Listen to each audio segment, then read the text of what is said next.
जितनी महिमा ऊंची होती है। देखो कागज बन गया गुरु से कागज बना है, तभी तो गुरु की महिमा गाई जाती है। भाई ब्रह्मा विष्णु महेश्वर राम कासन ऋषि मुनि जितने भी हुए वो गुरु की महिमा कही है। और ये सत्संग की भी महिमा कही है। सत्संग में गुरु होते हैं। सत्संग से संत क्या, सत्संग में संत नहीं होता है। समागम संतों का जो होता है उनको नाम सत्संग है।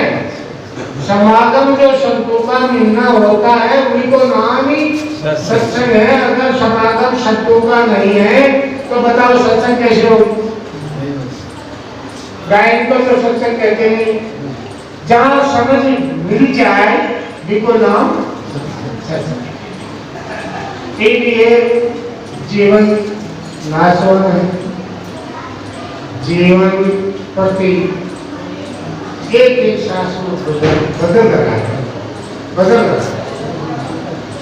लेकिन अब मैं और तू दो ही बात है, बीच में नहीं। एक तो मैं, एक तू। ये द्वैत वासना भीतर बैठी हुई है, इसीलिए उस आत्मा की झलक दिखाई द्वैत के कारण बाजती। अब आप उसको किसी से बता पाए तो तुमको नहीं को विशेष क्या अवस्था है? अति एक स्थिति आप सही दिशा को एक को भी अब एक दृष्टि हो जाए तो फिर उसका चित्तो नुकसान हो जाएगा। संशय हो से ये समझे मेरे से ही दिशा परमात्मा है,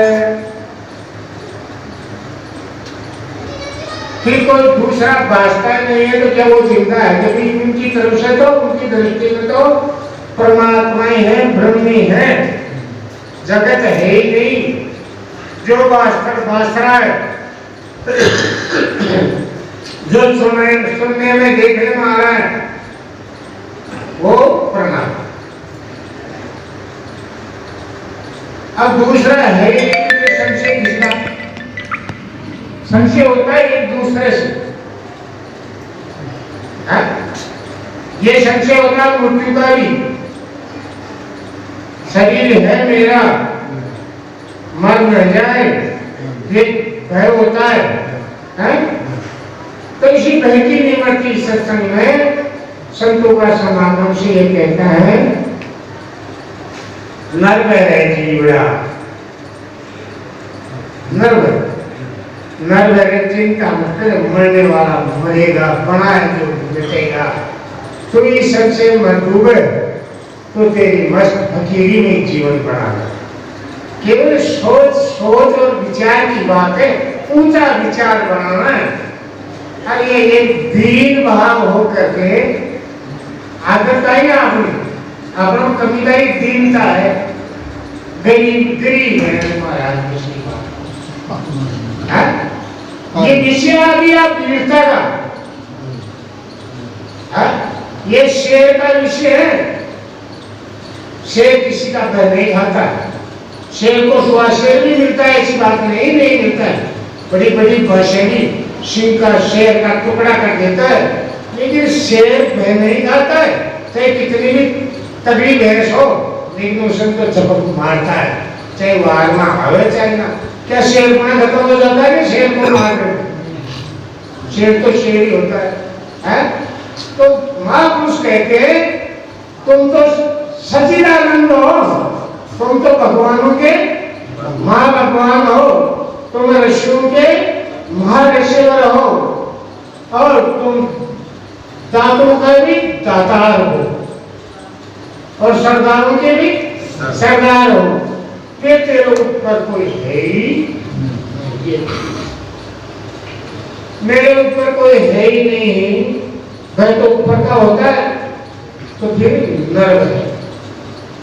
नर्व स्थिति जब होती है, जब अच्छी तरह से मेरा अपनी खुद की जानता है। अब जानना किसको है? खुद को, अपने आत्मा का बोध जितमान दृढ़ स्थिति होना। सब जाने भाई आत्मा है, लेकिन ये स्थिति डामाडोल है, दृढ़ कौन है? मानते तो है लेकिन ये स्थिति बनती नहीं। इसीलिए बार बार सत्संग में बैठवा से ऐसा कभी विचार कभी कभी बनता है। क्यों? ज्यादा हमारी मन की वृत्ति संसार की तरफ रहेगी। देखो जी, हमारा लगाव भी मेरा के प्रति है ज्यादा, सत्संग के प्रति तो कभी कभी मौका मिलता है। अब बताओ जी, हमेशा ही मेरा मन में प्रभाव रहता है तो उनमें भी भाग तो ज्यादा है ही, है नहीं?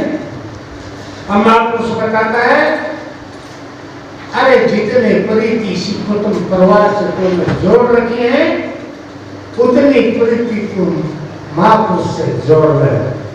सहज ही है काम सहज बता दिया, सहज भी है मार्ग। क्यों? मान्यता नहीं तो है, तो इसी न्याय को मान्यता कर लेता है, तो इसी सत्संग को सहज मार्ग बता दिया। इतना सुगम है ये संसार का पदार्थ प्राप्त करने में तो परिश्रम उठाना पड़ता है, मकान बनाने में तो पैसे की जरूरत पड़ती है, गाड़ी बंगला बनावा तो चाहिए काम। लेकिन देखो, मुक्ति के लिए केवल श्रद्धा है ना, श्रद्धा होनी चाहिए, महापुरुष की बात पर पूर्ण विश्वास होना चाहिए, न्याय को न्याय मान ले, कोई संसार से प्राणी नहीं। तो ऐसा